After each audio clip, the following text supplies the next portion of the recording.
পবিত্র রমজান মাসের শান্ত রাত, চারিদিকে চলছে তারাবির নামাজ।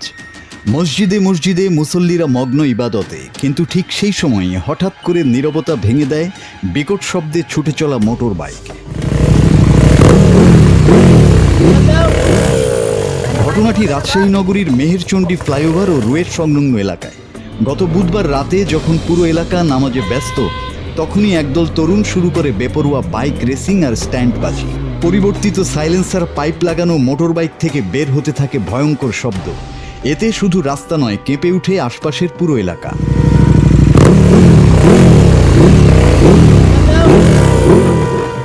স্থানীয়দের অভিযোগ, এটা নতুন কিছু নয়। দীর্ঘদিন ধরেই গভীর রাত পর্যন্ত এই এলাকায় চলে রেসিং, বিকট শব্দ আর বেপরোয়া বাইক চালানো।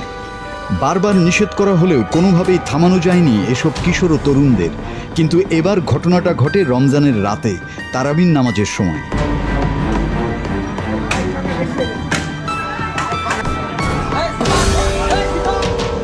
মসজিদে ইবাদতে বিঘ্ন ঘটায় ক্ষোভ জমতে থাকে মানুষের মনে। অবশেষে তারাবির নামাজ শেষ হতেই ধৈর্যচ্যুতি ঘটে এলাকাবাসীর। কাজলা রুয়েট চত্বর থেকে শুরু করে মেহেরচণ্ডী ফ্লাইওভার পর্যন্ত ক্ষুব্ধ জনতা অবস্থান নেয়। সামনে যেসব মোটর বাইক পাওয়া যায় সেগুলোর উপরই নেমে আসে জনতার রোষ। কয়েকটি মোটরসাইকেল ভাঙচুর করা হয়। প্রায় আধা ঘন্টা ধরে এলাকায় তৈরি হয় উত্তেজনাপূর্ণ পরিস্থিতি।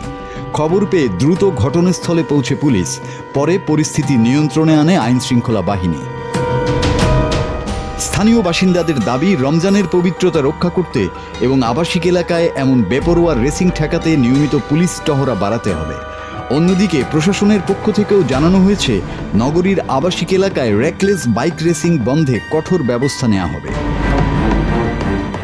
মাসুদ হাসান, বাংলা টিভি।